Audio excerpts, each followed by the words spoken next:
안녕하세요. 기도로 큐티를 시작하도록 하겠습니다. 하나님, 오늘 말씀을 통하여 우리 마음에 품고 버티고 살아낼 수 있는 빛과 같은 말씀 허락하여 주옵소서. 예수님의 이름으로 기도드립니다. 아멘. 전도서 2장 18절에서 26절까지 말씀을 관찰해서 적용의 단계로 묵상을 진행해 보도록 하겠습니다. 먼저 본문을 읽겠습니다. 내가 해 아래에서 내가 한 모든 수고를 미워하였노니 이는 내 뒤를 이을 이에게 남겨주게 됨이라. 그 사람이 지혜자일지 우매자일지야 누가 알랴마는 내가 해 아래에서 내 지혜를 다하여 수고한 모든 결과를 그가 다 관리하리니 이것도 헛되도다. 전도자는 자기가 죽고 나면 수고의 결과가 지혜자일지 우매자일지도 모르는 상속자에게 넘겨진다는 사실에 절망합니다. 이 전도자는 아마 솔로몬으로 추정되고 있는데 솔로몬은 이제 왕이죠. 솔로몬 왕이 죽고 나면 그 뒤에 왕위를 이을 자가 지혜롭게 통치할지 우매하게 통치할지 모르는 이 상황 가운데 나의 수고는 헛되구나 라고 탄식하고 있는 것입니다. 이러므로 내가 해 아래에서 한 모든 수고에 대하여 내가 내 마음에 실망하였도다. 어떤 사람은 그 지혜와 지식과 재주를 다하여 수고하였어도 그가 얻은 것을 수고하지 아니한 자에게 그의 몫으로 넘겨주리니 이것도 헛된 것이며 큰 악이로다. 사람이 해 아래에서 행하는 모든 수고와 마음에 애쓰는 것이 무슨 소득이 있으랴. 일평생에 근심하며 수고하는 것이 슬픔뿐이라. 그의 마음이 밤에도 쉬지 못하나니 이것도 헛되도다. 상속자가 혹 지혜롭다 해도 그것이 전도자를 위로하지 못하고 있습니다. 그는 평생에 수고한 결과가 수고하지 않은 누군가의 몫으로 돌아가는 것 역시 헛되다. 그리고 괴롭다. 그리고 악이다. 라고 심경을 표현하고 있습니다. 일평생 밤낮으로 힘겹게 일한다 한들 인생은 결국 그 자리를 내어놓게 되고 또 떠나게 되고 죽게 될 터인데 해 아래 모든 수고가 다른 사람의 몫으로 결국 돌아가는 이 현실이 괴롭다, 헛되다 라고 말하고 있습니다. 사람이 먹고 마시며 수고하는 것보다 그의 마음을 더 기쁘게 하는 것은 없나니 내가 이것도 본즉 하나님의 손에서 나오는 것이로다. 먹고 즐기는 일을 누가 나보다 더 해보았으랴. 하나님은 그가 기뻐하시는 자에게 지혜와 지식과 희락을 주시나 죄인에게는 노고를 주시고 그가 모아 쌓게 하사 하나님이 기뻐하는 자에게 그가 주게 하시지만 이것도 헛되어 바람을 잡는 것이로다. 전도자는 결국 일상에 하나님의 손으로부터 오는 선물이 있음을 깨닫습니다. 일상을 무시하지 않고 오늘을 누리며 감사하는 삶보다 복된 인생은 없습니다. 매일 아침 삶이 선물이라는 사실을 떠올리고 있습니까? 라고 적용점을 매일 성경에서 제시해주고 있습니다. 전도서 어떻게 읽을 것인가 매일 성경 86페이지 이하를 좀 참조해 보시면 묵상에 도움이 될 만한 자료가 있어서 조금 인용을 해 보았는데요.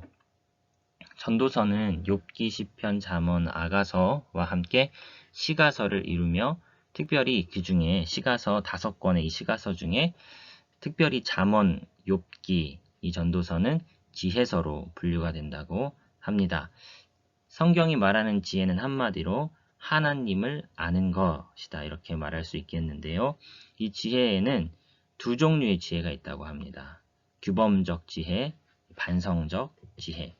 규범적 지혜란 세상에는 하나님께서 정하신 규범 패턴이 있다는 것이다. 이 패턴을 잘 알고 미리 대비하는 사람이 지혜로운 사람이고 이 패턴을 모르거나 알고도 따르지 않는 사람은 무지하고 아둔한 사람이다. 예를 들어 봄, 여름, 가을, 겨울의 패턴을 알고 대비하고 그 패턴에 맞게 살아야 하는 것이 사는 것이 지혜이겠죠.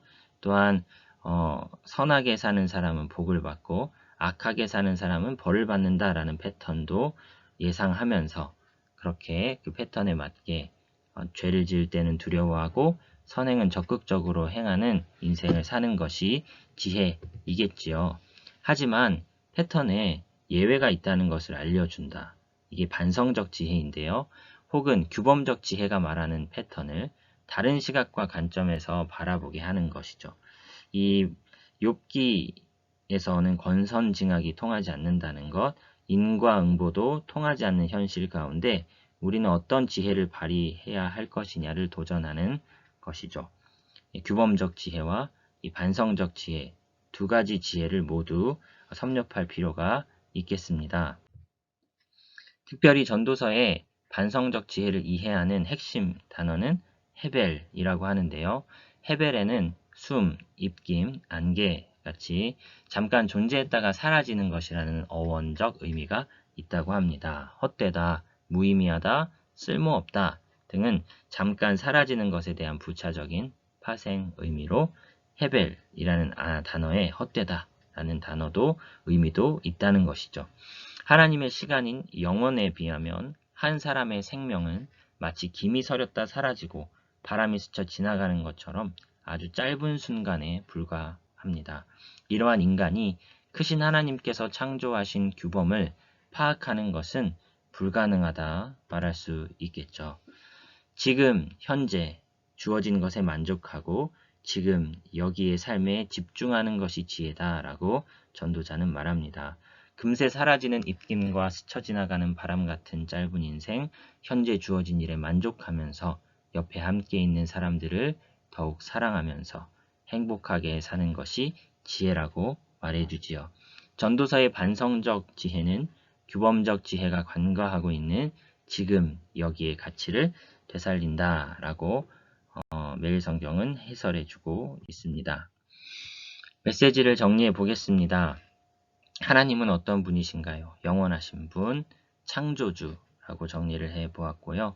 나에게 주시는 교훈은 개인주의적인 삶에서 벗어나 영원의 관점에서 지금 여기서 감사하며 사랑하며 가치 있는 인생을 살라라고 정리를 해 보았습니다.